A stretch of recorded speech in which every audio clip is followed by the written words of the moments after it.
Bom dia, boa tarde, boa noite. Eu sou o Marcos Tanaka Riz, diretamente dos estúdios da ECD Ambiental, dando as boas-vindas a vocês que nos ouvem. Esse é o podcast Áreas Contaminadas, em sua 6ª temporada, editado por Lilian Coreaço Riz e oferecido pelas apoiadoras e pelos apoiadores financeiros do Apoia-se. Nosso grande objetivo com esse podcast é levar mais conhecimento para vocês que fazem o mercado de GAC no dia a dia. Esse conhecimento vem na forma de conceitos técnicos e também na possibilidade de reconhecermos melhor as pessoas que constroem o nosso GAC. Como diz o poeta, quem resiste e insiste no fronte quer ver um novo horizonte se levantar. Nós, junto com vocês, lado a lado com vocês, insistiremos em resistir por muito tempo. Venha conosco lutar para que um novo horizonte se levante para todo mundo. Está no ar o podcast Áreas Contaminadas.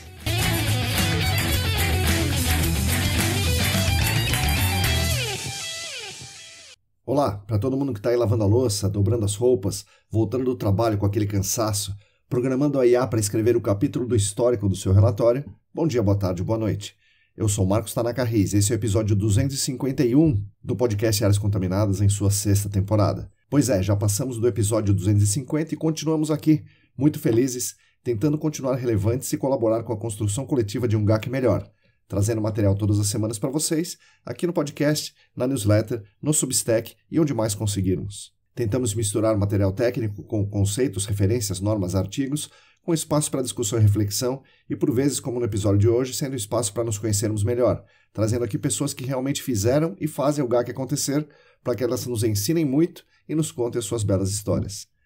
O podcast é editado com muito carinho por Lilian Coreaço Riz, que vocês puderam conhecer no episódio 250, e é oferecido pelas queridas colaboradoras e pelos queridos colaboradores financeiros do Apoia-se. Esse apoio é realmente muito importante para nós, não só pelo apoio financeiro, pela ajuda financeira em si, mas especialmente por nos dizer que somos relevantes e importantes o suficiente a ponto da pessoa se dispor a ir até o site do Apoia-se, se comprometer a contribuir com uma iniciativa que não vai recompensá-la diretamente, mas vai tentar construir coletivamente um GAC mais forte, mais coeso, mais tecnicamente preparado e com isso contribuir para uma sociedade melhor e mais justa.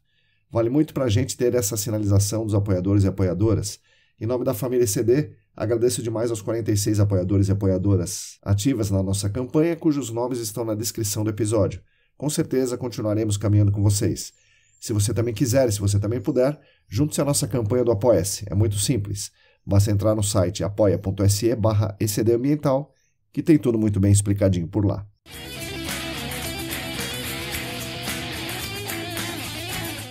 O nosso podcast conta também com 4 queridas empresas patrocinadoras que nos enchem de orgulho. São empresas muito grandes, muito renomadas, muito importantes no mercado do GAC, que quiseram unir as suas poderosas marcas ao nosso trabalho aqui no podcast, mostrando que estamos no caminho certo. Isso é uma coisa bastante interessante, muito legal para nós. O patrocínio master é da Clean Environment Brasil, que comercializa produtos e tecnologias para investigação e para remediação de áreas contaminadas. Acesse o site da Clean em www.clean.com.br. Os patrocinadores ouro são o Laboratória Consulting, a Vapor Solutions e a Columbia Technologies. Agradecemos demais essas 4 empresas que nos ajudam muito financeiramente e também nos dizem continuem. Com certeza continuaremos lado a lado com vocês.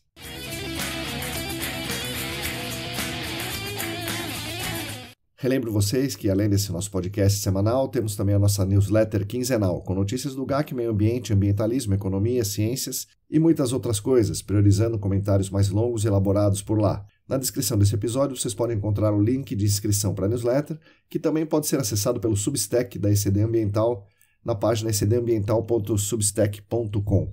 E aproveitando os avisos, gostaria de lembrar todas e todos vocês que estão abertas as inscrições para a 12ª turma do curso de pós-graduação em remediação de áreas contaminadas do SENAC. É um curso bastante consolidado na nossa comunidade, voltado para quem já atua no GAC e quer trabalhar com remediação, para quem trabalha com remediação, em alguma etapa específica dessa remediação e pretende conhecer a totalidade do processo de remediação, ou ainda para quem é de alguma área correlata fora do GAC, como engenharia civil, engenharia elétrica, engenharia mecatrônica, ou da química, ou da biologia, e outras áreas correlatas aí ao GAC, e quer entrar no mercado por essa porta da remediação.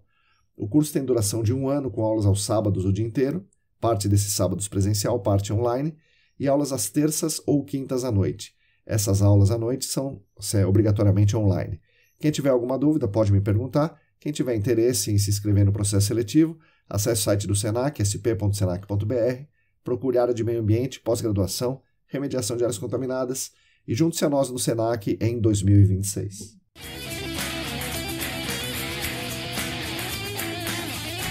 Bom, pessoal, hoje falaremos com Paulo Negrão. Já é a terceira vez dele aqui conosco, então ele já poderia pedir música, né? Sempre com coisa muito legal para nos contar. Então, é a terceira vez, mas parece que é a primeira. Dessa vez aqui, o foco são as novidades do mercado do GAC brasileiro, que vem na esteira da terceira conferência da ESAS. Ele fala sobre o que ele viu na conferência e o que ele tem visto em suas andanças pelo mundo, esse ano, esse semestre, esse mês, né? Essas coisas que ele tem visto, que ele tem procurado, que serão as grandes tendências por aqui nos próximos anos. O Paulo também nos conta o que ele e a Clean estão trazendo para o Brasil de novidades, são muitas. E é claro, ele fala da Ponte Preta, do Rush, dos Intocáveis e de outras coisas legais. Então é isso aí, fiquem agora com as palavras de Paulo Negrão.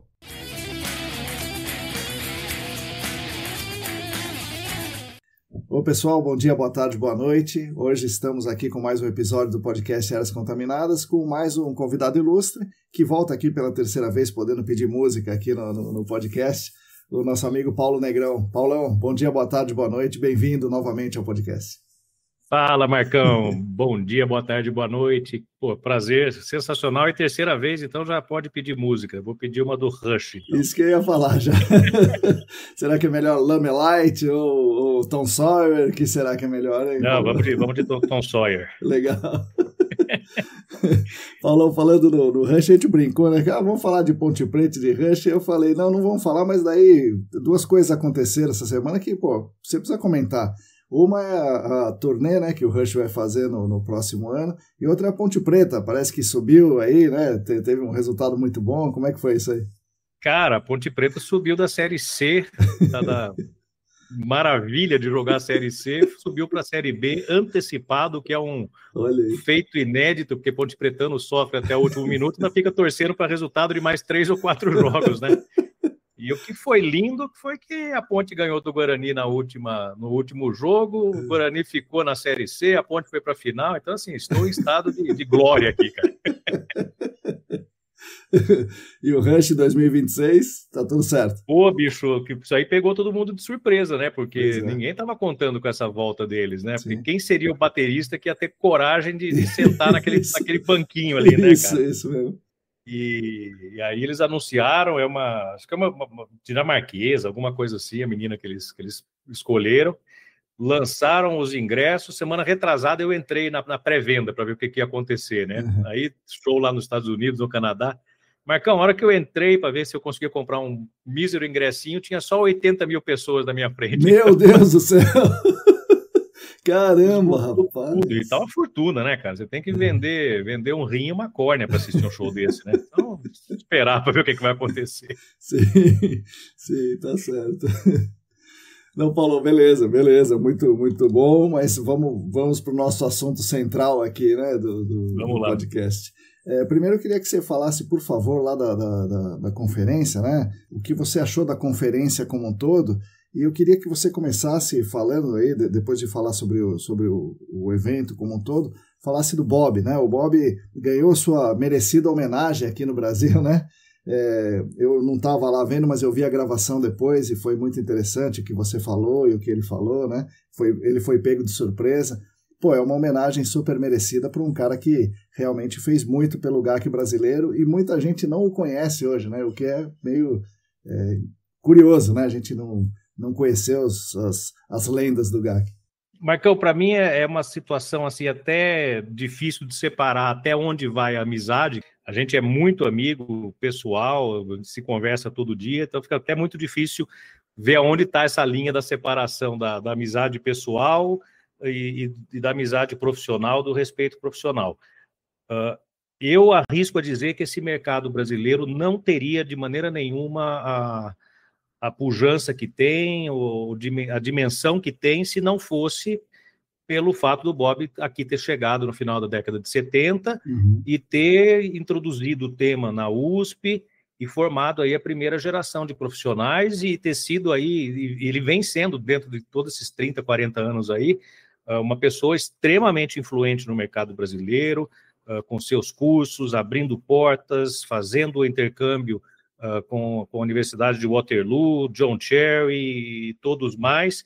Quer dizer, o Bob foi instrumental no desenvolvimento do mercado. Não Sim. reconhecer isso é uma miopia enorme, né? Sim. Então, o prêmio do Bob foi mais do que merecido, reconhecer toda essa contribuição que ele fez e continua fazendo. A energia dele não... Podia ser propaganda da Duracell, porque a energia dele não abaixa, né? É impressionante. E teve que ser de surpresa, porque o Bob, assim, dentro da humildade dele, se avisasse que ele fosse receber o prêmio, eu tenho certeza que ele ia falar, não faz, não quero, não vou. Então, foi bem de surpresa e é super divertido, né? Porque eu falei para ele, Bob, você vai participar da mesa de abertura. Mas como assim da mesa de abertura? Eu falei, Bob, eu não tenho muita informação, mas vão te chamar lá para compor a mesa, na abertura. Tá? Eu falei, então tá bom. Aí ele foi, e a gente pegou ele totalmente de surpresa, foi muito legal, né? Mas absolutamente merecido, né? Sem dúvida. E até com certo atraso, eu acho, né, Paulão? Porque, já a contribuição dele é antiga, né? E já teve muitos eventos, podia ter feito isso antes, né? Marcão, mas eu acho que tudo tem o tempo certo. Até pegando um gancho aí, eu acho que essa conferência da ESAS foi um negócio, assim, de uma proporção que pegou todo mundo de surpresa de maneira absolutamente positiva, né? Não desmerecendo os anos anteriores, os eventos que foram lá no Senac, mas a coisa tomou uma proporção de que, infelizmente, a gente não cabe mais no Senac, né? Quer dizer, ficou assim, um evento super bem frequentado, com centenas de trabalhos apresentados, é aquela coisa que você fala, o que eu assisto agora? Quer dizer, tem 3 opções ali que você queria assistir no mesmo horário, que é justamente o que acontece na conferência de Batelli, né? Então, nesse sentido, assim, o reconhecimento, os parabéns à ESAS, a todos que se envolveram, não vou nem falar nome, que se eu falar nome eu vou deixar um monte de gente para trás, mas todos que se envolveram aí na organização do evento, que também não é uma coisa simples de fazer, isso daí é você organizar uma corrida de Fórmula 1, um Rock in Rio, e ninguém foi remunerado para isso, né?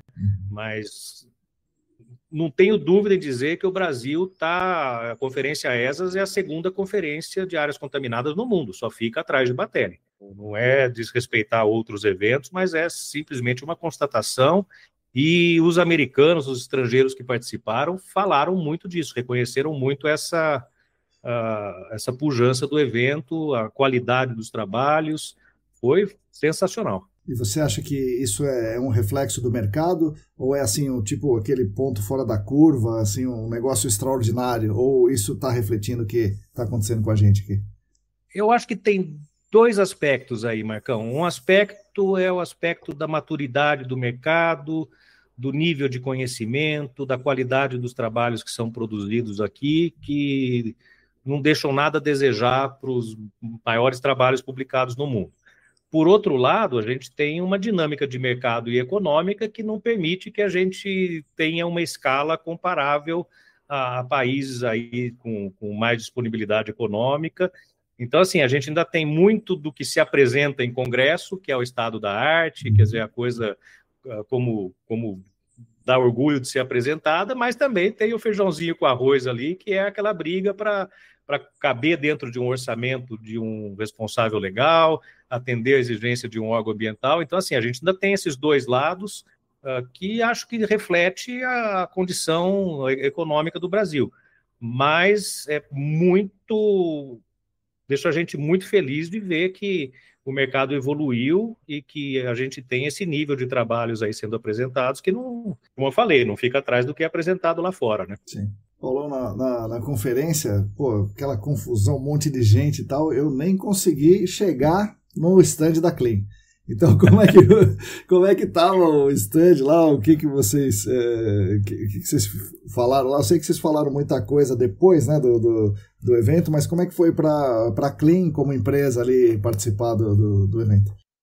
É uma janela de exposição fantástica, né, Marcão? Falar para você, eu comecei a falar no primeiro dia, acabei no terceiro, a gente não parou 1 minuto, tinha gente que eu queria conversar e também não conseguia, dava 3 passos ali, parava numa rodinha. Sim. E foi assim, super, super intensa a nossa participação lá na feira, né? Na exposição. A Clean sempre assim busca estar alinhada aí com as novidades, trazer sempre tecnologias novas para o Brasil, e nesse sentido a gente apresentou ali o que é a segunda geração do cromatógrafo portátil de campo, que a gente já comercializa aqui, acho que há uns 5 anos ou mais, que é o Frog, né? Várias empresas têm, a gente aluga, já fez vários trabalhos com eles, e o inventor do Frog, o Patrick Lewis, quando ele desenvolveu o Frog, foi um valor do EPA que ele recebeu, um grant, como é que chama isso? Não sei como é que fala em português. Recebeu uma verba do EPA, na época, acho que de $2 milhões. Ele é um físico, ele trabalhou naqueles laboratórios tipo o IPT lá nos Estados Unidos, né? O Lawrence Livermore e o Los Alamos. Ele é um físico especializado nessa área de instrumentação analítica. Então, ele recebeu esse fundo do EPA de $2 milhões e desenvolveu o cromatógrafo miniaturizado, que foi o Frog. Ele teve o primeiro modelo, o segundo, que é o Frog 5000, que a gente trouxe para o Brasil. O Patrick é um cara assim fora da curva, é um cara assim inteligentíssimo, muito capacitado, e ele vendeu a empresa há 1 ano e meio atrás. A pessoa que comprou acabou não fazendo o aporte que precisava na parte de desenvolvimento, que era o que ele queria. Ele falou, cara, quero me livrar da parte administrativa e quero ficar na bancada desenvolvendo a futura geração do instrumento. E aí, com isso, ele acabou saindo da empresa e ele foi contratado, uma empresa do setor aeroespacial americano, que desenvolve equipamento para essas missões de Marte e tudo mais, até para detectar a atmosfera lá e tudo mais, falou, cara, você vem para cá, quanto você precisa? Ela precisa de tantos milhões de dólares, está aqui, seu laboratório está montado, e nisso o Patrick desenvolveu o que é a sucessão do Frog. É um equipamento que provavelmente ele vai dar o nome de Labrador. Ele não gosta muito dessas coisas de ficar dando o nome de bicho, né? Então, ele é um avanço aí nessas alternativas de equipamentos de campo para fazer análise em tempo real, com nível de cromatografia. Então, o equipamento, inclusive eu estou indo para os Estados Unidos agora com o Neymar, na primeira semana de novembro, a gente vai fazer o treinamento específico lá, porque já fechou e comecinho do ano no máximo, ainda talvez esse ano a gente já tenha o equipamento aqui. Caramba, que legal. É a terceira geração aí dos cromatógrafos portáteis de campo, né? Nossa. O Patrick veio, o pessoal que viu o equipamento lá gostou pra caramba, fazia bolinha de gente lá para ver o cromatógrafo operando, foi muito, muito legal. Que mais que a gente teve de novidade? A Solinst entrou em contato com a Clean um pouco antes da feira, acho que uns 40 dias antes da feira, e aí é um outro assunto que eu vou emendar depois, que é não é nem uma parceria, quer dizer, a Clean participa dos grupos, eu participo já há quase 10 anos do grupo lá da Universidade de Guelph, no Consortium Meeting, né? Acho que eu vou contar primeiro a história de Guelph e depois da Solinst, para fazer sentido histórico aí. 2017, o John Cherry, a gente estava num jantar lá em São Francisco no curso do Bob, o John Cherry sentou do meu lado, ele falou, Paulo, eu queria te convidar para ir para a reunião do Consortium Meeting. Acho que eu já até contei essa história em outro podcast. Não, acho que não, aqui não, só lá nos bastidores do Senac, no podcast eu não contei? Não. Bom, aí John Cherry me convidou, eu quase engasguei, né? Falei, cara, não tenho nem roupa para ir para uma reunião dessa, né? E o Consortium Meeting, ele deve ter uns 20 anos mais ou menos, ele começou pelas mãos do John Cherry, agrupando todo o grupo de pesquisa ali de Waterloo, depois em Guelph e outras universidades, a Colorado State, universidades na Suécia, na Dinamarca, e esse grupo de pesquisadores, são 50 pesquisadores, se reúnem todo ano numa reunião quase que um conclave, não é de porta fechada, mas assim, existe muita... segredo, assim, muito, né? Sigilo. Muito respeito aos dados, né? Sigilo. A apostilinha que a gente recebe com os abstracts, ela está escrito assim, não compartilhar e não divulgar. Quer dizer, porque ali você está na vanguarda do que está sendo pesquisado, coisa que nem foi publicada ainda, né? Então, essa reunião, que são 3 dias lá na Universidade de Guelph, cada pesquisador apresenta o seu trabalho, fala em que ponto que ele está, pede sugestão. Tem as empresas que bancam essas pesquisas, né? Então tem várias empresas aí do setor petroquímico, aeroespacial e tudo mais que injetam dinheiro lá para as pesquisas, então todo mundo participa desse fórum, né? John Cherry me convidou, falei, nossa senhora, fiquei quietinho lá, pelo amor de Deus, quem sou eu para estar numa reunião dessa? E disso daí abriu uma porta para a gente trabalhar com eles no desenvolvimento de um dispositivo de amostragem multinível, que foi batizado de G360, com aplicação de vários diâmetros, e em função desses diâmetros, a quantidade de portas que podem ser instaladas. Certo. Então, é uma alternativa para uma amostragem multinível para formação granular e formação rochosa, que é o que eles encontram muito ali na região de Guelph. Obviamente, o tempo de desenvolvimento da academia é diferente do tempo de desenvolvimento comercial. Então, isso daí passou por vários desenhos, vários testes de campo, e isso culminou com a consolidação desse projeto, e a gente forneceu para um projeto aqui no Brasil, que acho que eu posso até falar, não sei se eu estou cometendo nenhuma indiscrição aqui, é a tese de doutorado da Rosialine, que está lá no grupo da Beth Parker. Então, a gente forneceu os poços multiníveis que foram fabricados aqui no Brasil e alguns componentes no Canadá pela Solinst, que a Solinst também fez parte do grupo de desenvolvimento. A gente forneceu isso para a área onde foram instalados esses poços, e então, assim, é mais um avanço aí, mais uma grande ferramenta que a gente tem para casos de monitoramento aí mais complexos, de difícil complexidade, isso já está disponível. A gente tem toda a capacidade de fazer essa produção aqui no Brasil, não é um produto de prateleira, então, assim, é um produto, uma aplicação que tem que ser discutida em nível técnico, e os poços são meio que fabricados para a situação de campo, né? Certo. Existe uma flexibilidade, só para você ter uma ideia, são portas de amostragem que você posiciona nas profundidades de interesse. Dependendo do diâmetro do poço, eu posso ter até 7 pontos de amostragem. As tubulações, elas vão internas por dentro do poço. Certo. E aí você, obviamente, em função de dados de investigação e conhecimento da geologia, você meio que estabelece ali onde são as zonas alvos de monitoramento. E aí a gente manda para o campo os tubos de interligação, que seria como se fossem os tubos de revestimento, em diferentes tamanhos, para você poder ter essa flexibilidade no campo de poder, preciso um pouco mais para cima, preciso um pouco mais para baixo, né? Então a gente manda tubos de 30, 60, 90 e 120 centímetros para o campo. Certo. E aí você faz essa montagem lá, eventualmente aí conforme alguma diferença entre o papel e a realidade, né? Mas muito legal essa nova tecnologia também. Qual é a diferença entre o CMT e o G360?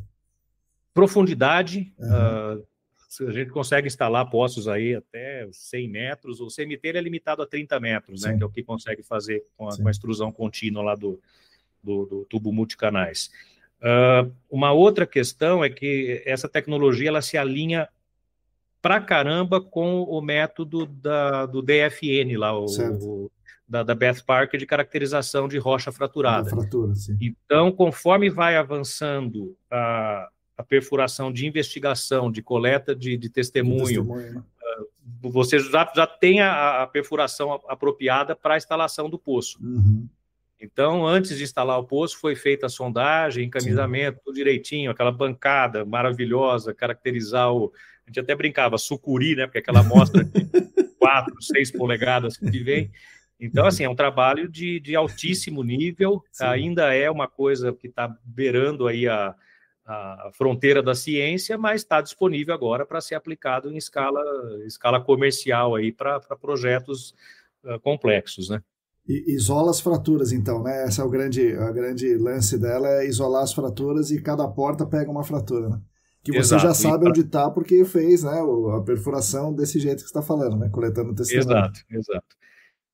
Então, isso é muito legal. Assim, a Clean se sente super honrada de ter participado desse desenvolvimento. Fui várias vezes para o Canadá, reunião com o John Cherry, com o Beth Parker, e a coisa aconteceu, né? Então, isso é muito legal.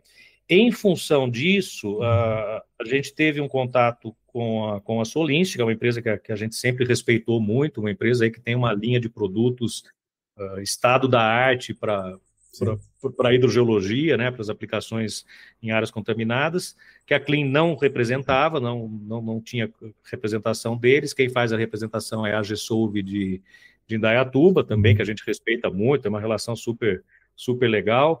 E aí eu sempre falo, são empresas concorrentes, nunca inimigas. Isso Sim. aí não existe, é uma relação assim, de absoluto respeito. Concorrência faz parte, mas não existe inimizade nenhuma aí entre as empresas.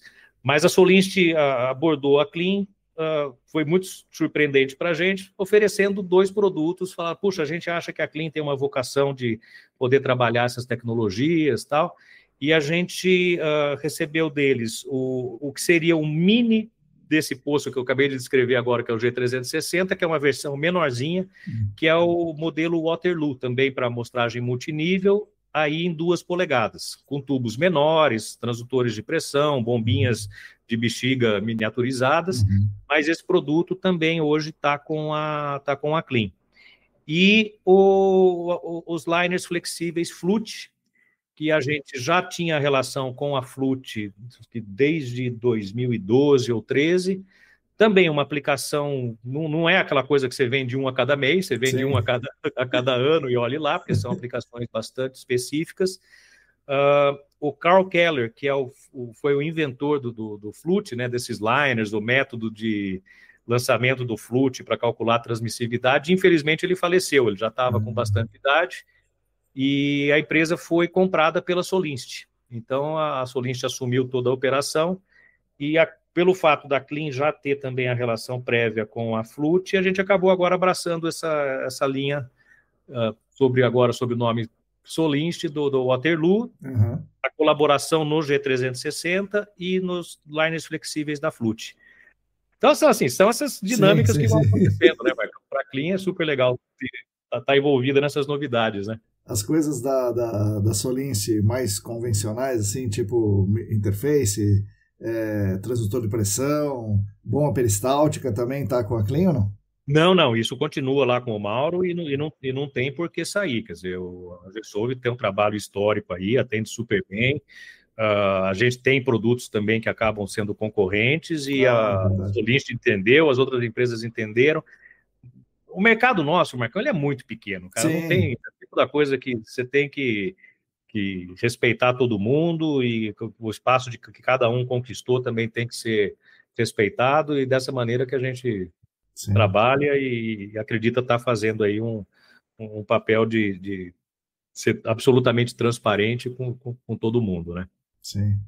Então, o G360, né, que chama o poço multinível, a versão menorzinha dele, chama como, Paulo?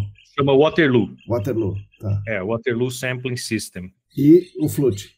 O Flut chama Flut ainda, ou mudou de nome? Chama Flut ainda, não mudou de nome. O pessoal técnico continua o mesmo. E para o pessoal que está ouvindo, Marcão, a gente deve fazer um webinar de lançamento de tudo isso daí, porque desde a feira a gente não conseguiu parar, né? Pois Para você ter uma ideia, da feira para cá, acho que eu já fui 2 vezes para os Estados Unidos, daqui 2 semanas estou indo de novo para lá, e acaba, a hora que você vê, já passou o ano, né? Mas a gente quer fazer um webinar para formalizar e oficializar e passar informação técnica aí para a comunidade, né? Sobre esses lançamentos. Legal. E o ouvinte... que mais teve de novo? Vai, Marcão, vai me guiando aí. Não, o ouvinte tá sabendo aqui primeiro, então, pô, olha aí. Chama spoiler. Não, legal. Tem uma outra coisa que eu queria te perguntar. Você apresentou alguns trabalhos lá, né? Um falando do G360 e outro falando de intrusão de vapor. 1 ou 2 falando de intrusão de vapores. Como é que tá esse negócio do vapor? O seu papel nisso? O Blaine, o Mark Cran, que também é outro cara, né, bem fora da curva, né? Como é que tá essa história aí? A gente se fala todo dia, né? Ontem eu estou fazendo um monitoramento essa semana de 15 dias, mas aí não é o laboratório móvel, a gente está monitorando só diferencial de pressão num site, não fica nem aqui no estado de São Paulo, eu nem sabia onde era o site. Então, assim, a gente está sempre em contato. Uma vez por ano eu passo uma semana na casa do Blaine, a gente desmonta cromatógrafo, fica brincando lá, vamos fazer isso, vamos fazer aquilo, mas é tudo regado ao uísque. Então, no fim, é desculpa para beber o uísque, né? A gente começa a ter as ideias lá e vai ver se funciona ou não. A parte de intrusão de vapores realmente tomou a frente aí, né, Marcão? É o que puxa, e acho que isso também não é diferente em outros, lá nos Estados Unidos, onde a coisa também está bem quente nesse aspecto, né? A legislação tem se consolidado, a questão de fator de atenuação, lá nos Estados Unidos o fator de atenuação ele é uma referência, e aí é uma diferença. Teve até uma apresentação no Congresso de Intrusão de Vapores lá de San Diego, que eu tenho ido todo ano, já faz, sei lá, 10 anos que eu vou, todo ano, mês de março, e não tem brasileiro nesse congresso. É impressionante, eu fico chocado, porque todo ano sou só eu andando lá dentro. Então, assim, Batelia tropeça em brasileiro, tem 70 brasileiros andando. Mas esse de San Diego, ele era exclusivo de intrusão de vapores, ele é organizado pela AEHS, não lembro o que é a AEHS, mas eram 3 dias só de intrusão de vapores, e aí foram surgindo outros temas. Hoje ele é PFAS, contaminantes emergentes, e aí intrusão de vapores ficou o último dia inteiro. Mas mesmo assim ele é super legal, tem uma feira de exposição, fica num hotel ali no sul de San Diego, um lugar super bonito. Então, assim, o ano passado foi apresentado um trabalho, se não me engano, foi da Arcades. E aí foi uma moça dos Estados Unidos que apresentou, porque não lembro quem foi o autor aqui, que estava comparando, fazendo um paralelo entre legislação aqui do Brasil e da Califórnia. Então, falou de fator de atenuação, falou de valores de referência e tudo mais. O que eu vejo como assim, o grande dilema do 003, né? Seguir ou não seguir. Lá nos Estados Unidos, e aqui eu não estou falando quem está certo, quem está errado, só estou constatando aqui como que é utilizado. O 003 lá é um valor de referência para se fazer uma primeira abordagem, e ele não é determinante para como que o processo vai seguir. Certo. Então, aí você faz medições de campo e eles permitem que sejam feitos testes de campo para a determinação do fator de atenuação específico do prédio, que é uma coisa que a gente não faz aqui. Quer dizer, aqui a gente faz os cálculos com o fator de atenuação e daí o resultado numérico compara com a tabela, e isso dá a sentença do que vai ser feito. Eu já ia falar o que eu acho mais lógico, mas não vou falar, Marcão, porque, nossa, isso aí está dando tanta briga, cara. Sim. Mas me parece mais razoável a gente olhar para fatores específicos do prédio. Sei lá, um prédio industrial que tem um piso de concreto de 90 centímetros vai ser diferente do que uma residência que talvez tenha um contrapiso aí de 7, 8 centímetros, né? Eu vi também o ano passado... Não, desculpa, esse ano, um trabalho sensacional do Bob Ettinger, que agora está na Geosyntec, que é o famoso Ettinger lá do Johnson, né? Johnson e Ettinger. Ele está agora na Geosyntec, um cara assim super acessível, bonzinho pra caramba.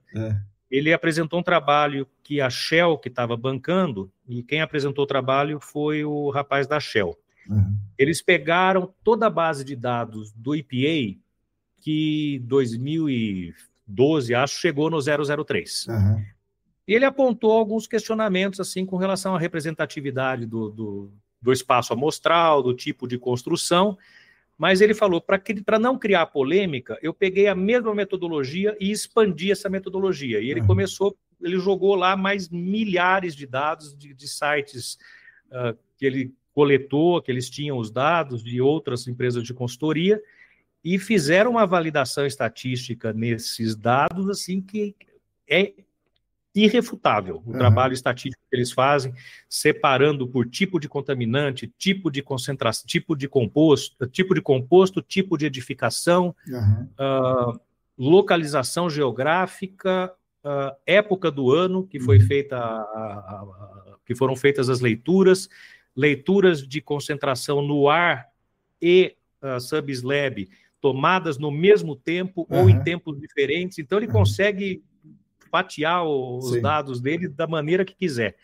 E isso dá uma amplitude de fator de atenuação, cara, de 3, 4 ordens de grandeza. Então, assim, acaba apontando que cada prédio mais ou menos tem o seu fator, né? Então, assim, eu ainda continuo achando que ainda vai acontecer muita coisa aí na área de intrusão de vapores, num horizonte bastante próximo aí. O o TCE, né, sempre foi o grande drive aí, né, da intrusão de vapores. Continua sendo, Paulão, ou tem alguma outra coisa que tomou o lugar dele? Não, continua sendo, Marcão. Já existe assim altos indícios de que aquela questão da exposição de curta duração para má formação cardíaca em mulheres grávidas, aquilo, a evidência não conseguiu ser reproduzida, mas o EPA ainda mantém a sentença em função de conservadorismo, que eu também acho que é correto. Ninguém tem obrigação de ficar respirando o TCE, né? Sim. Está se falando agora, não sei como é que está isso, faz uns meses que eu não tenho acompanhado, a questão de vapores de PFAS. Então, estou ansioso aí para a conferência do ano que vem, ver o que vai aparecer lá, e deixo o convite aí, olha, procurem na internet aí, vejam quando que é a conferência AEHS 2026, eu sei que é em San Diego, normalmente é sempre aí lá pela última semana de março. Brasileiros, vamos lá tomar cerveja em San Diego. Eu ouvi, parece que tá tendo alguma coisa, alguma feira, alguma coisa de vapor agora, né? Tá tendo isso. Tem uma outra associação, que é do Jim Finnegan. Esqueci o acronismo. Associação dos Profissionais de Intrusão de Vapores. Ele fez uma em Anaheim. Não sei se tá por agora, viu? Esqueci o nome do acronismo da associação dele. Mas é uma outra associação também só de profissionais de intrusão de vapores. E aí são conferênciazinhas assim pequenininhas, Marcão. Você vai, é uma salinha de hotel, 2, 3 apresentações rodando. Sim. E isso é muito legal porque não fica aquela loucura de você querer assistir 3 palestras ao mesmo tempo, né? Sim. É um termo mais específico, né? E você apresentou um trabalho, né, sobre intrusão de vapor. Como era o trabalho que você apresentou aqui, Paulão, na ESAS? Marcão, deixa eu tentar lembrar, que acho que eu nem lembro. Eu apresentei alguns casos aqui que a gente foi fazendo ao longo dos anos com o laboratório móvel, e até esse caso que eu estou fazendo agora, que está rodando com os diferenciais de pressão. Primeiro, eu odeio usar o termo alta resolução, cara. Depois até bota aí para a gente discutir isso aí, se for o caso. Mas acaba sendo uma alta resolução pela quantidade de dados que a gente gera. Então, assim, é um universo de dados muito maiores. Para você ter uma ideia, desse projeto que eu estou fazendo agora, eu estou coletando dados de diferencial de pressão por 15 dias a cada 5 minutos. Então, você consegue entender o que está acontecendo no prédio. E aconteceram coisas loucas que eu não posso discutir, que a hora que me falaram o que fabricava no prédio, eu falei, está explicado. E foi uma coisa que ninguém tinha pensado nisso. O que eu apresentei na conferência da ESAS foram 3 casos que a gente vira meio que investigador CSI. Sei. Então, você começa a ver os dados de como que a intrusão de vapores se comporta, e aí tem coisa que você começa a ver e fala, cara, isso não faz sentido. E a hora que não faz sentido, você fica curioso. Eu tive um caso que a coisa não fazia sentido, a gente foi ver, tinha um galpão na área, onde tinha pelo menos uns 150 tambores de solo de sondagem que estavam armazenados ali de maneira super adequada, tamborado, num armazém coberto, só que estava lá não sei quantas toneladas de solo contaminado, o galpão era aberto e isso começou a aparecer no monitoramento. Meu Deus do céu. E aí você começa a ver dado de PCE e TCE no ar ambiente externo, 200 microgramas por metro cúbico, 300 microgramas por metro cúbico. Cara, o que está acontecendo, né, cara? E aparece, some, você fica louco. Aí você começa a olhar até para coisas que não fazem sentido, até que você descobre que tem um armazém lá próximo da área com solo armazenado. Teve um outro que eu fiz junto com o Blaine nos Estados Unidos, era uma loja, e aqui eu posso falar, porque nós estamos no Brasil, era uma loja da Best Buy. E essas áreas, eles normalmente compram áreas brownfields, remediam, colocam as lojas. Tinha um sistema de SSDS operando, e o que estava acontecendo é o seguinte, com o sistema operando, a concentração de TCE era alta. A hora que desligava o sistema, a concentração baixava. Caramba. Então estava completamente... Sim, o oposto do que deveria ser. O que você espera. E aí tinham feito várias rodadas de TO15 e ninguém conseguiu descobrir nada. Cara, TO15 é aquela foto que você tira. É uma concentração composta de 8 ou 24 horas. Como o mistério não foi solucionado, chamaram a gente lá. Eu estava na Califórnia na época, a gente foi lá. E, cara, assim, eu juro por Deus, Marcão, a gente dá risada, cara, porque a gente brinca no site. A gente começa a brincar e testar as hipóteses mais esdrúxulas possíveis. A brincadeira chegou a tal ponto que a gente falou, bom, vamos dar uma olhada nesse sistema de SDS. Era um mini sisteminha montado num painel, estava na laje do prédio. E a conclusão foi, a saída do SSDS estava do lado do sistema de exaustão dos banheiros, exaustão não, do tubo de ventilação dos banheiros. Então você succionava os compostos debaixo do prédio, soltava na laje do prédio, ele voltava pela tubulação de respiro do banheiro. Nossa. Quando que você vai descobrir um negócio desse, cara? Nossa Senhora. Então, você só descobre essa situação vendo como que o prédio se comporta. Nossa, vendo como o prédio se comporta, é isso mesmo, né? O prédio se comporta, que coisa louca, né, Paulo? O prédio é um ser vivo, cara. Você abre janela, você fecha a janela, você liga a luz, fecha a luz, acende ar-condicionado e tudo acontece, né? Então, a gente olha, assim, com várias linhas de evidência e com essa experiência absolutamente fora da caixa, Marcão. E isso, cara, é de um grau de diversão... E o melhor de tudo, a gente ganha para fazer isso. Cara. Você se diverte e ainda ganha. A gente não precisa pagar, né? Pelo contrário, né? Pô, é sensacional, cara. Então, assim, isso é muito, muito gostoso, né, cara? E é legal disponibilizar essas tecnologias aqui. Cara, isso tá no DNA da Clean, né? Sim, sim. E vocês estão fazendo isso comercialmente? Porque você me disse uma vez, não sei se foi no episódio, que pô, você estava cansado, tal, você tem que ir para todo lugar com esse laboratório, isso te toma muito tempo, te cansa? Como é que tá isso aí? Não é que cansa, Marcão, assim, minha vida é uma doideira, sim, né, cara? Eu olho no calendário e falo, cara, o que mais que cabe aqui, né?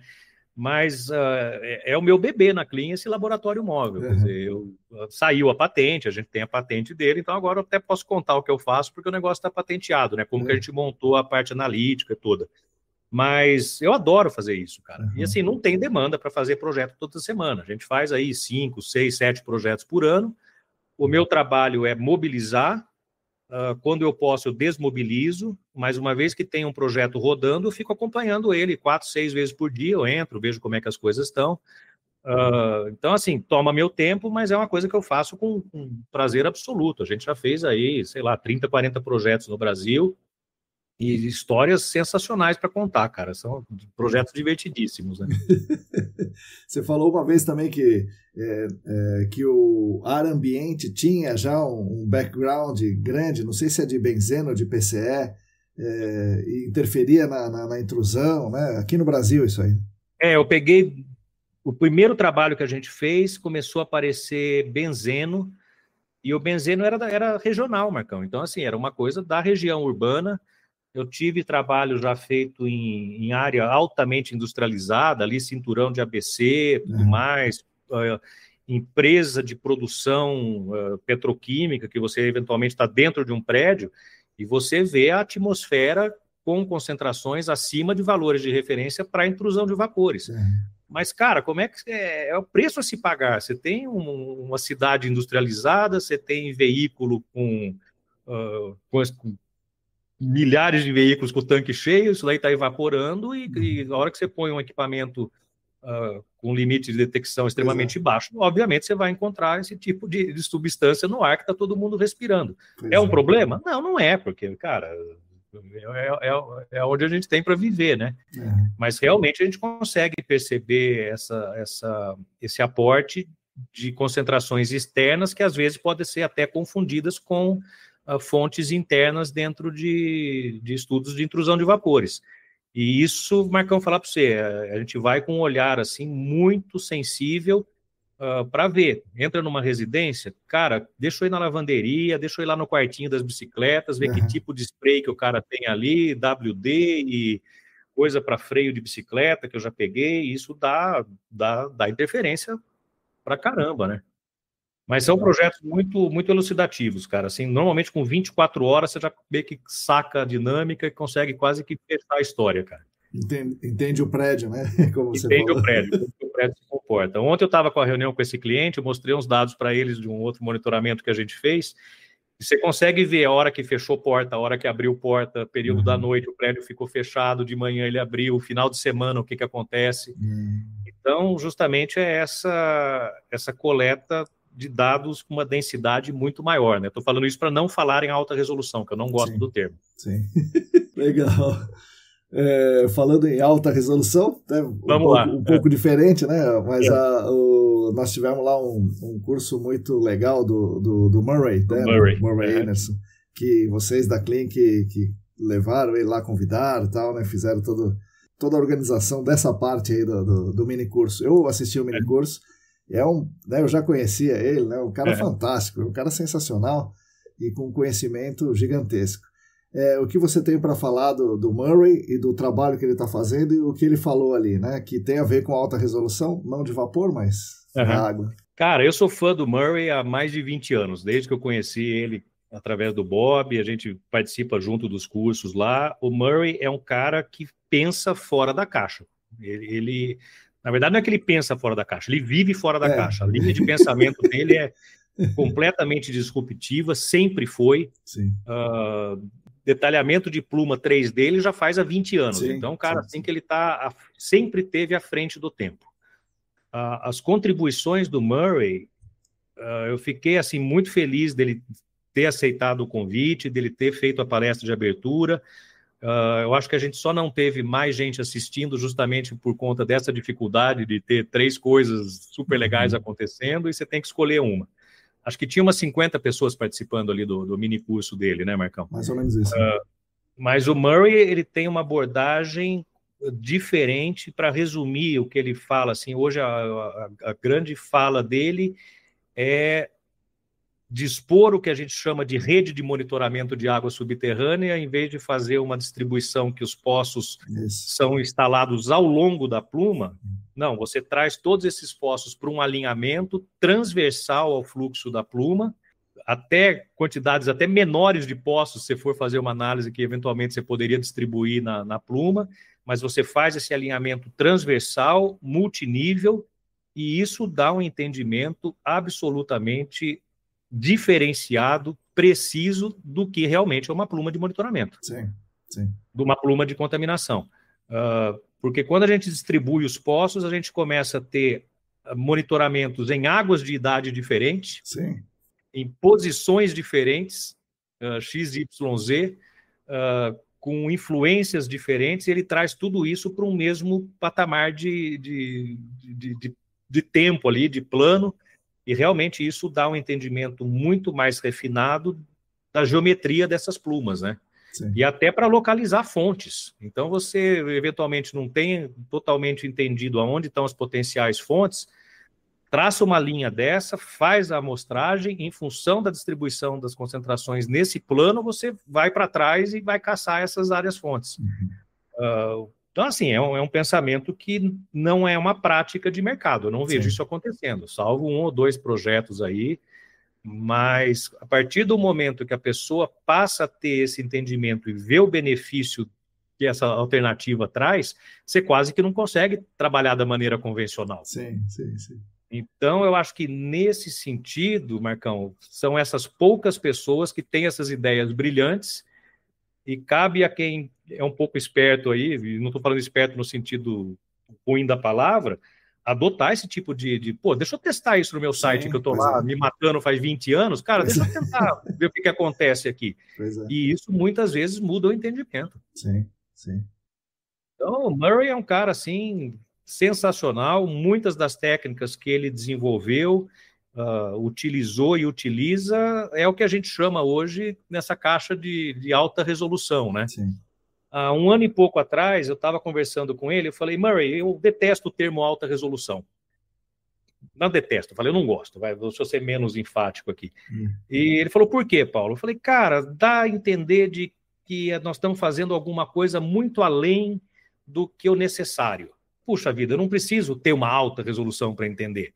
E passa um pouco a ideia de que é muito caro, é muito complexo, é muito específico, mas se não for desse jeito, como é que a gente vai entender? Ele falou, cara, você tem um bom argumento. Eu falei, então assim, a gente chegou num ponto de maturidade do que a gente sabe que é preciso fazer para caracterizar uma área contaminada, que o que a gente fez no passado, que a gente chama de métodos convencionais, foi meramente uma linha de aprendizado até a gente chegar onde a gente chegou.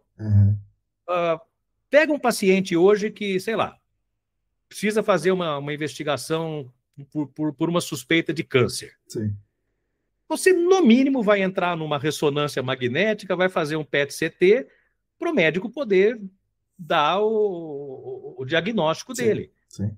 O médico vai chegar para você e falar, cara, eu posso fazer uma alta resolução no PET-CT, eu posso fazer um exame convencional seu, tirando sangue, tirando raio-x. Você não vai aceitar uma coisa dessa. Sim. Então, assim, eu acho que a ciência trouxe a gente para um ponto de conhecimento, de maturidade, que não tem como investigar uma área a contento se não for com essas técnicas que, infelizmente, tomaram o nome de alta resolução. Sim. Aí, a gente, nesse papo, lá em Las Vegas, a gente falou, bom, como é que deveria chamar isso? Eu falei, Murray, deveria chamar caracterização 3D de pluma. O Murray falou, não, Paulo, tem a quarta dimensão, que é o tempo, então tem que ser caracterização 4D. Então, assim, são papos que a gente tem nesses encontros lá do curso do Bob que, pô, são inspiradores, né, cara? Sim, com certeza. Aí a gente escrevi com o Murray numa tarde lá um artiguinho, e ele era altamente sarcástico no título, que era assim, vamos abolir a alta resolução. E a gente meio que falou sobre isso, de mudar o termo, de tentar tirar um pouco essa pompa que tem, né, que aparentemente parece que é uma coisa pomposa, e sugerir que seja o método convencional para... Sim. Ele é adequado. No fim, a gente não submeteu isso, mas a ideia era mandar isso lá para Groundwater. Terminando aqui a nossa gravação, eu vou até falar, Murray, vamos mandar o negócio lá. Com certeza. Fica, né? E se ele não quiser mandar, manda aqui para a revista do GAC. Aí, revista pô, GAC a gente fica aqui. Mas assim, eu acho assim, Marcão, nós estamos olhando para 40 anos de história, 50 anos de história. A gente aprendeu muitas coisas e acho que já dá para saber qual que é o jeito certo de fazer, qual que é o jeito que não leva a gente para decisões muito acertadas, né? Sim. O Randy Saint-Germain, que você também conhece, também outro cara fantástico, né? Ele escreve no capítulo que ele escreveu naquele livro lá né, sobre caracterização de sites com hidrocarbonetos.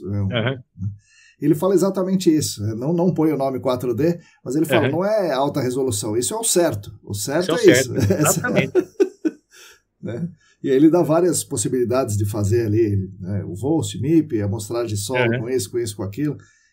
Enfim, esse é o certo. Não tem como fazer de um jeito diferente desse.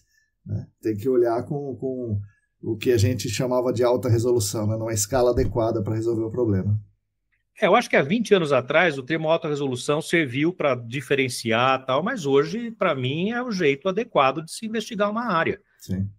E não acredito que isso traga custos aí proibitivos. Não, porque a hora que você olhar para o todo, com certeza esse investimento aí vai ser recuperado algumas vezes em termos de entendimento, de menos tempo de avaliação e remediação focada, né? Sim, com certeza.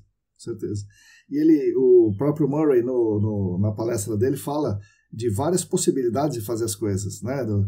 Tem o transect, tem um poço de bombeamento, tem uma porção de coisas ali de variados graus de custo e de assertividade, né, que podem ser usados. O importante é pensar daquele jeito, né?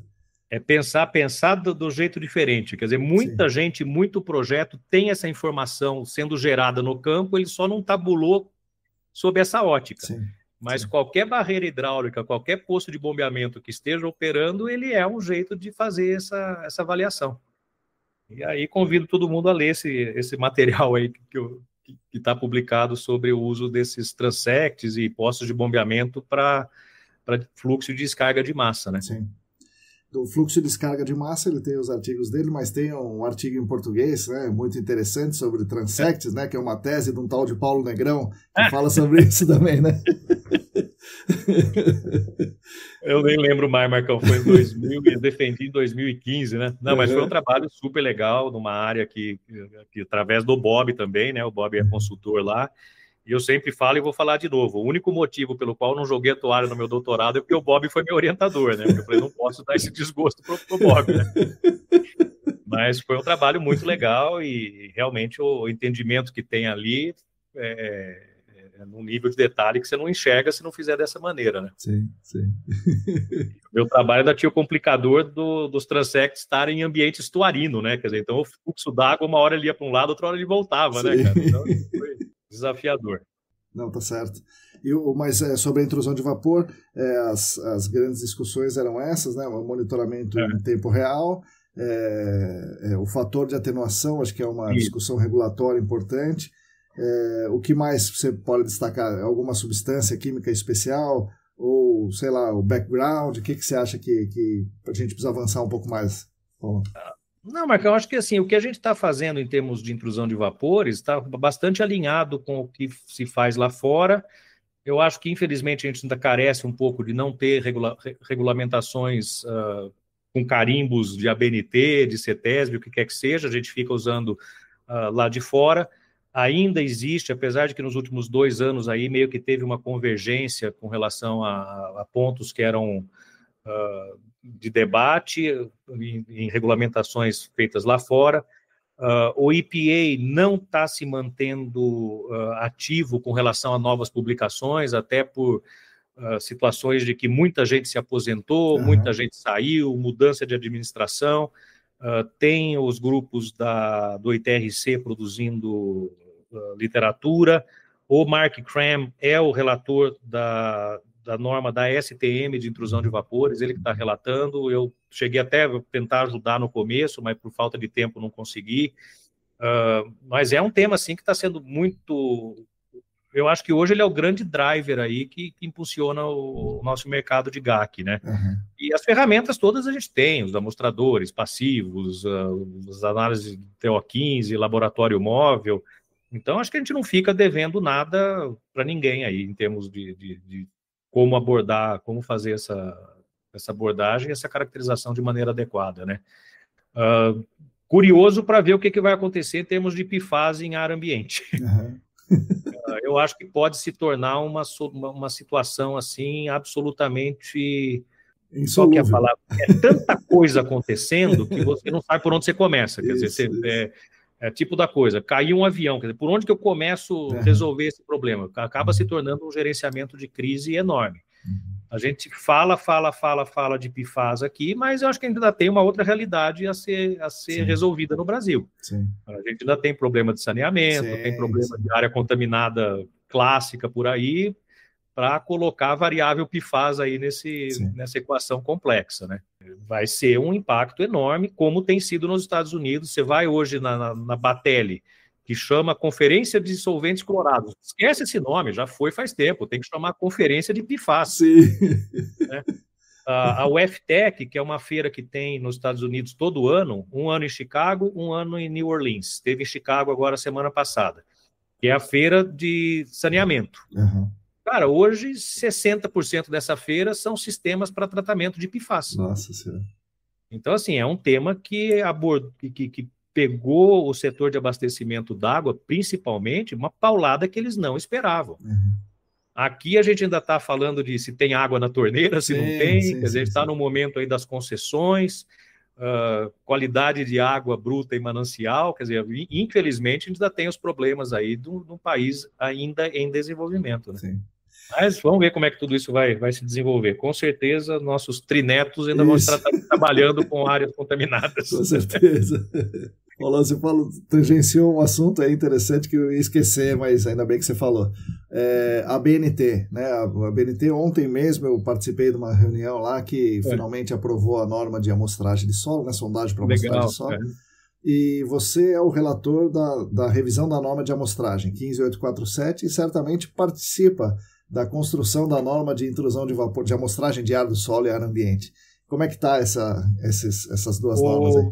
Marcão, me deram de presente a relatoria da norma, a Giovana me ligou, a Patrícia, Paulo, você relata? Eu falei, gente, eu já fiz isso, eu não tenho tempo, tal. Não, mas tem que você faz, porque a primeira edição da norma, eu e o Vicente do CETESB, a gente dividiu a relatoria dessa norma, né? Eu meio que hesitei por um momento, mas falei, vamos embora, vai. Então, hoje, a gente tem reunião, o texto está praticamente fechado, deve ser submetido agora para a BNT. Eu trabalhei na parte técnica, na consolidação lá do grupo que participou, várias pessoas participaram. Vai ser encaminhado um texto para a BNT e para a consulta pública bastante diferente do que estava na norma anterior. E eu quero só pontuar que o bastante diferente é por 15 anos que se passaram. Claro. A outra norma é de 2010, nós estamos em 2015, acho que muita coisa a gente consolidou.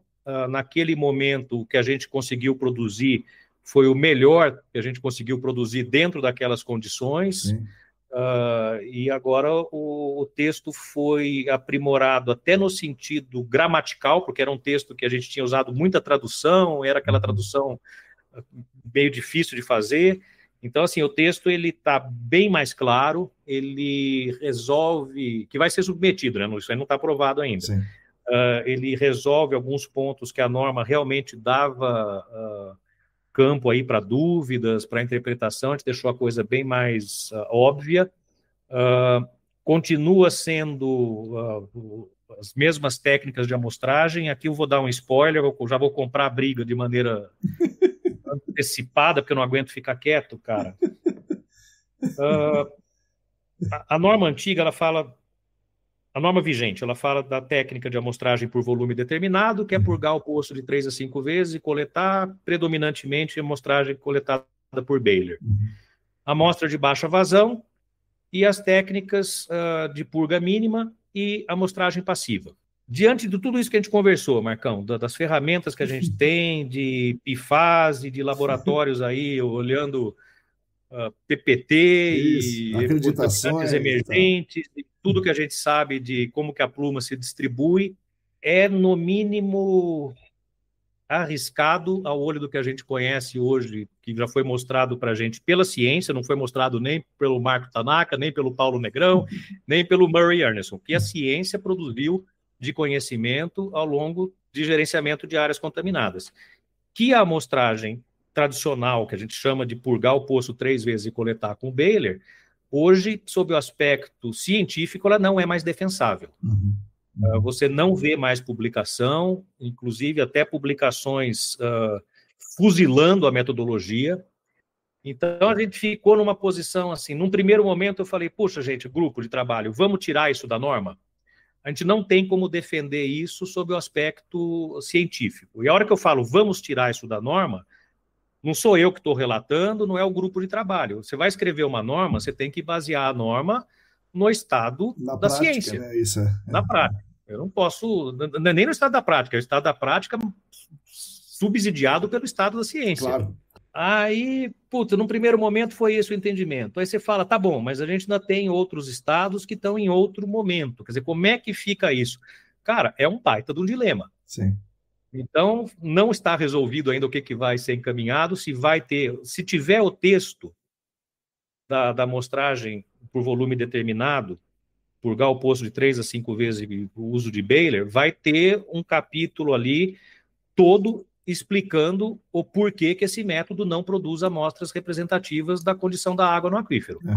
Então, quer dizer, fique sobre a responsabilidade profissional de cada um e de cada órgão aceitar ou não a metodologia. Então, vamos ver, eu acho que isso aí vai ser uma briga de faca no escuro na reunião de plenária. De plenária. Vamos ver o que vai acontecer. Nos Estados Unidos, e também não estou falando dos Estados Unidos como sendo qualquer parâmetro aí mas é o pessoal que está lá na linha de frente, é quem se expôs mais ao problema, é onde que essas pesquisas acabam sendo produzidas. Lá, a metodologia de purga e uso de Baylor, ela é praticamente banida, e banida por regimentos dos órgãos estaduais, de regionais do EPA, e permite-se o uso mediante uma solicitação específica. Então, hoje, em termos de reconhecimento científico, o método padrão, o golden standard, seria a amostragem de baixa vazão. Certo. Se por acaso não der para fazer, né? Aí você vai para as técnicas de amostragem sem purga e passiva. Existe uma possibilidade de substituir baixa vazão por técnicas passivas, mas ainda se pede estudos de correlação. Sim. Então, de repente, por duas campanhas de amostragem, 2 anos de amostragem, você tem que coletar das duas maneiras, correlacionar esses dados e apresentar, pelo menos lá fora é assim que a coisa tem acontecido, né? Mas acho que tudo isso é a evolução do conhecimento. Sim, sim. Não tem como negar isso. O conhecimento avança, a ciência avança e a gente tem que ir se ajustando a essa dinâmica e as normas têm que ir refletindo tudo isso, né? Sim. Vamos ver o que vai acontecer. Estou dando um baita de um spoiler aqui, nem sei se tem algum problema com a BNT de falar, mas o grupo é aberto, pode entrar quem quiser lá para participar das reuniões, né? Exatamente, não tem problema nenhum, não. O GT finalizou, como você falou, está finalizando o texto e vai ser submetido à plenária, daí vai para consulta pública, então ainda vai passar um pouco de água nesse... ainda vai ter emoções aí pela frente. Não, legal. E a norma de amostragem de ar do solo e ar ambiente, você é o Salto, que é o relator, você também participa dessas discussões? Não consegui entrar, Marcão, absolutamente por falta de tempo. Cara, assim, infelizmente tem coisa que a gente consegue fazer, tem coisa que não consegue, né? Com certeza. Só para você ter uma ideia, em abril desse ano eu consegui ir para os Estados Unidos 3 vezes em um mês, cara. Nossa senhora, você vai mais para os Estados Unidos do que para São Paulo, né? Não, mas é de chorar, Marcão, porque não tem jeito, a gente representa 20 e tantas empresas, eu sei que, sei lá, tem viagem que eu sei que todo ano eu faço, e aí vão acontecendo as coisas que são os imprevistos, né? Sim, sim. E assim a vida segue. Tá certo, tá certo. Paulão, queria saber uma coisa importante. Como estão os Intocáveis? Como é que está a agenda de shows aí? De vento em popa. Agora a gente faz o Halloween aqui em Campinas. Eu vou com uma mega produção. Depois eu mando a foto aí para acabar com a minha reputação de vez. Legal. Mas tá legal. A gente faz aí um show por mês e tudo mais. Mas vamos fazer Réveillon num clube aqui em Campinas, segunda vez no ano, né? Segunda vez nós fizemos ano passado. Esse ano eles contrataram a gente de novo. Nossa Senhora. E eles ainda pagam, velho? Você recebe ainda? Pagam, cara. A gente se diverte, cobra caro e os caras ainda pagam. Bicho. É sensacional. O seu filho toca com vocês ou só uma canjinha de vez em quando? Teve um show esse ano que a banda fez, que eu viajei e falei, filho, vai lá fazer. Ele fez o show inteiro no meu lugar, né? Os caras da banda me ligaram e falaram, cara, pode sair da banda que seu filho toca muito mais. O que não é dúvida nenhuma, né? O Marcão, teve um assunto que eu esqueci de falar para você. Vai lá. Deixa eu só aproveitar aqui. Isso. A Clean tem uma parceria na área de remediação termal com a Terra Term lá dos Estados Unidos, que é uma das grandes aí, são praticamente 3 grandes empresas que lideram o mercado aí de remediação termal. A Terra Term, a Macmillan McGee dos Estados Unidos e a TRS, até Macmillan é do Canadá, certo. E a TRS dos Estados Unidos. A gente tem essa parceria com eles já desde 2017, 2018. A gente trabalhou em 3 projetos aqui no Brasil. Terminamos agora a segunda etapa de um projeto numa área aí absolutamente complexa. O sucesso foi, retumbante. E a novidade aí, que você perguntou de novidades da Clean, é que a gente agora está transformando essa parceria numa operação de joint venture aqui no Brasil. É mesmo? Caramba! Então, a Terra Term e a Cascade, que é a empresa mãe da Terra Term, chegam no Brasil com CNPJ, né? Então, mesmo? Agora a coisa toma, assim, uma seriedade muito maior, um comprometimento que já era absoluto, mas agora com todas essa presença como entidade brasileira, né? Então, isso vai representar aí redução de custos por otimização na parte tributária, tendo essa operação aqui no Brasil, né? Então, uma grande notícia aí, ainda para esse ano, mas a partir do ano que vem a coisa já está absolutamente... Vai oficializar ainda esse ano, né? Mas isso coloca a gente numa posição aí bastante interessante para oferecer remediação termal aqui para os grandes casos aqui do Brasil. E vai ser, assim, dentro da Clean ou vai ter, tipo, um escritório separado? Não, dentro da estrutura da Clean. Dentro da estrutura da Clean, a gente já tem mapeado a estrutura. Vai ter uma estrutura independente, mas vai funcionar tudo dentro do telhado da Clean. Legal. liga lá no telefone, ó, e distribui ali dentro, né, Paulo? Distribui lá dentro, tem uma outra coisa que eu vi, Paulão, antes que a gente se esqueça aqui. A Clean parece que está trazendo, ou já trouxe, um equipamento de detectar interferências subterrâneas. Como é que é isso aí? Boa, Marcão. Tem esse assunto e mais um aqui, que eu até fiz uma listinha, agora que eu estou olhando aqui, que eu esqueci. O Neymar foi abordado por um cliente nosso sobre um equipamento que essa empresa já tinha para detectar a presença de tubulação enterrada. Eu já tinha visto alguma coisa disso, mas é aquela coisa que você vê e não presta muita atenção. E essa empresa é do nosso segmento GAC aí. Aí a empresa falou, puxa, eu precisava comprar esse equipamento, eles não têm distribuidor no Brasil, Clean, você não traz isso para a gente? O Neymar veio conversar comigo, eu falei, Neymar, vamos trazer para eles. E a hora que eu vi o que era, eu falei, cara, isso é muito interessante. Sim, sim.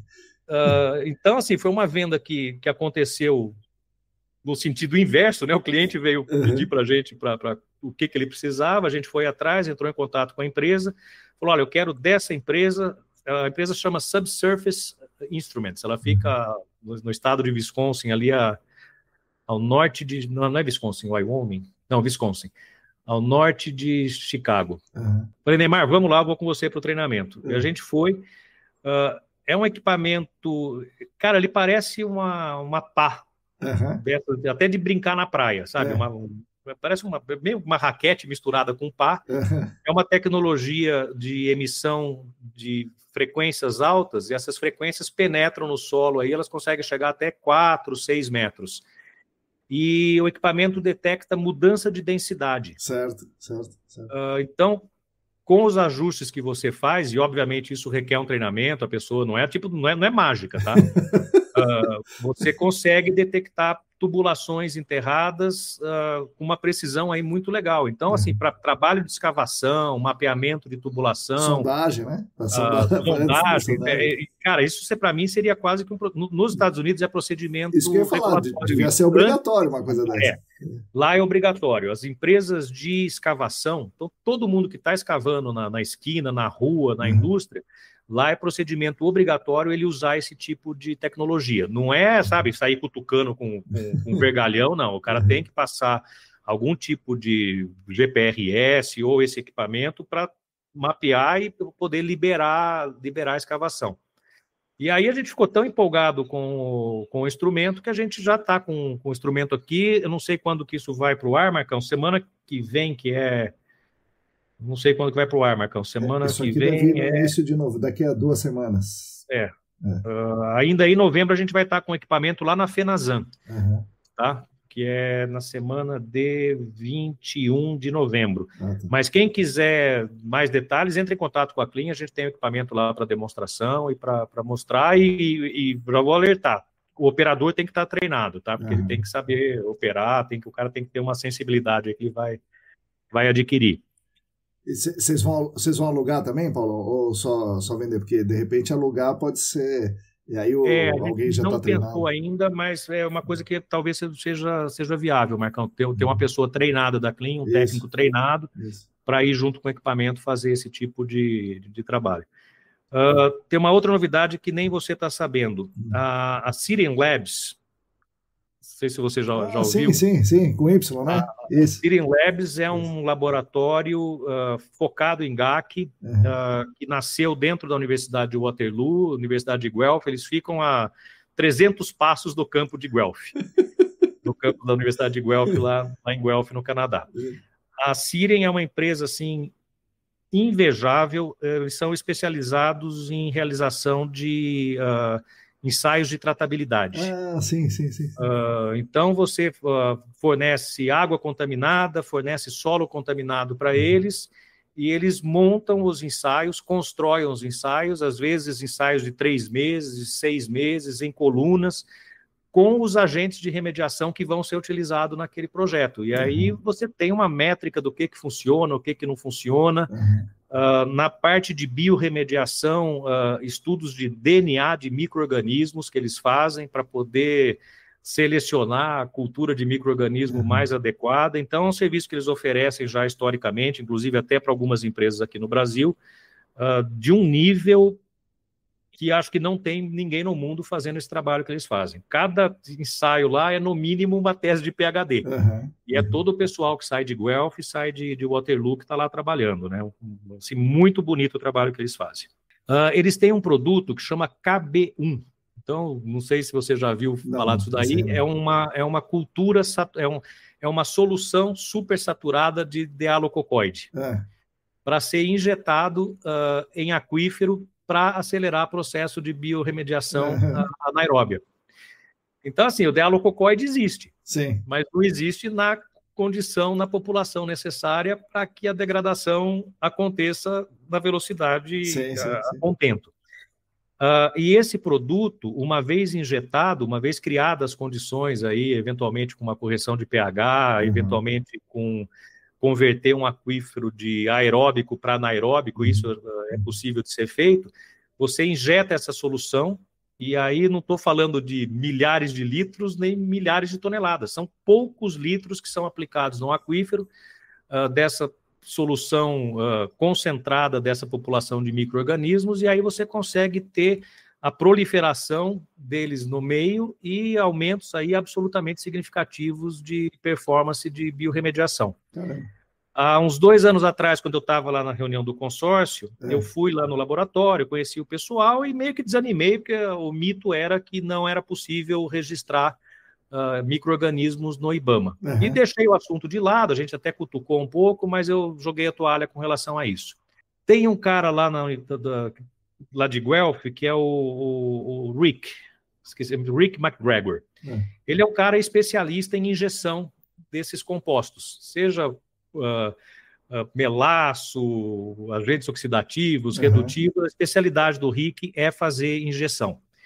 E, cara, assim, super, super capacitado. Ele tem uma operação aqui no Brasil que é uma empresa chamada Aquífero. Já ouvi falar, sim. E ele está oferecendo aqui no Brasil essa expertise dele de injeção de produtos. E ele aplicou para o IBAMA, o Bruno, que é o que trabalha com ele aqui no Brasil, fez a aplicação do KB1 para o IBAMA e foi aprovado. Então, assim, a Aquífero tem a certificação do IBAMA para comercialização e para aplicação do produto. Só que o Rick não quer comercializar o KB1. Ele falou, cara, eu não quero ter que me preocupar com importação, com Receita Federal, esse tipo de coisa. Então, a gente está numa parceria agora de 3 pernas. A Siren oferecendo o produto, que é o KB1, a Clean vai comercializar o produto, e a empresa Aquífero vai prestar o serviço de injeção ou de supervisão da injeção, caso a empresa queira eventualmente fazer com o equipamento dela ou de outra empresa que tem equipamentos para injeção.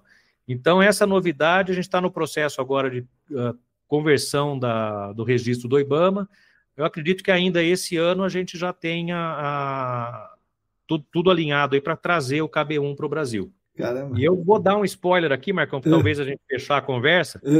O que significa KB1? Eu falei, pô, é um nome legal, né, para uma cultura e tal. A pesquisadora que desenvolveu esse produto, que foi a tese de doutorado dela, ela falou que o negócio acelerava tanto que era como se fosse um chute na bunda. Então ficou kick butt.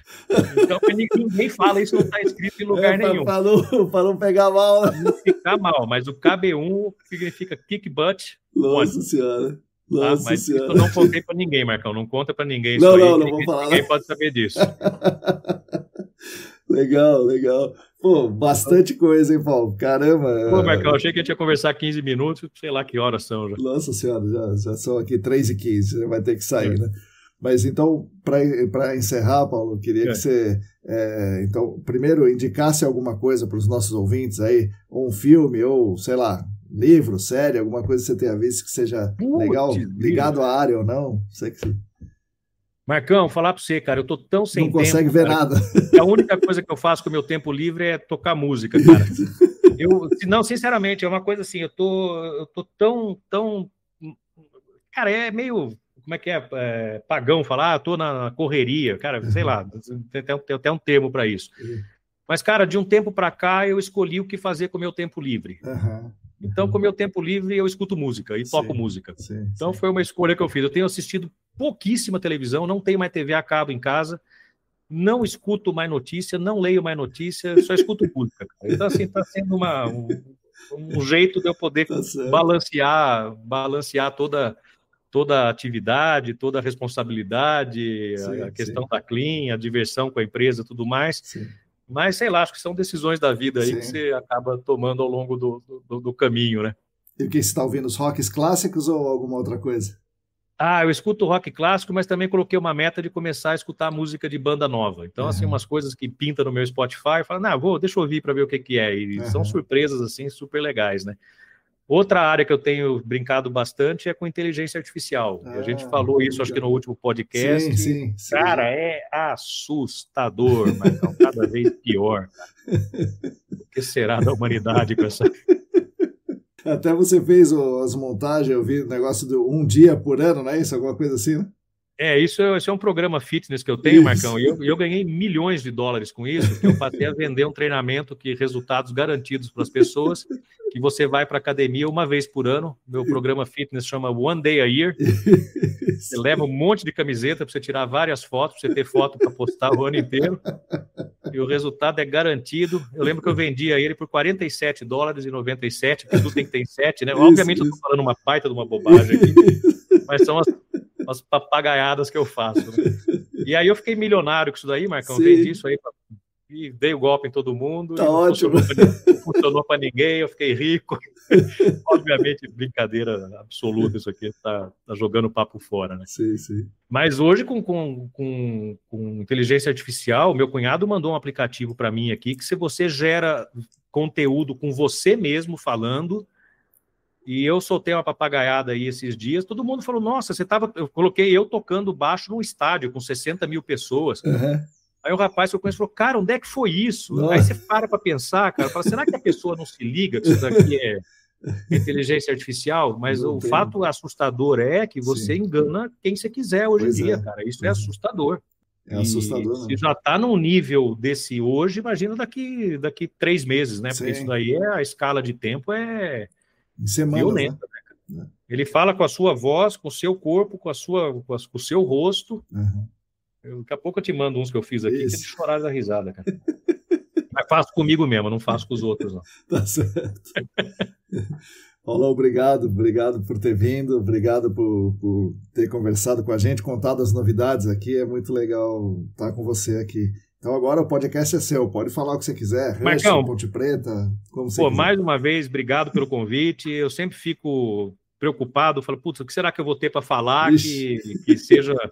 que agregue, que seja relevante, mas de qualquer maneira espero ter agregado aí, sou fã do seu trabalho, isso daí começou na pandemia e agora ficou uma coisa absolutamente séria, que todo mundo espera domingo receber o e-mail, espera uma vez por semana ter o conteúdo lá para escutar no carro.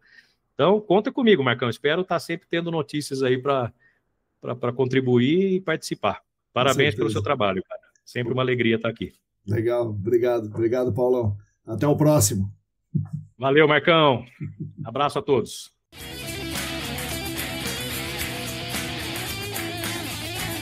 Bom, pessoal, espero que vocês tenham gostado desse episódio muito interessante com o Paulo Negrão, realmente com muitas dicas e muitas ideias sobre o que está acontecendo e especialmente sobre o que virá no GAC.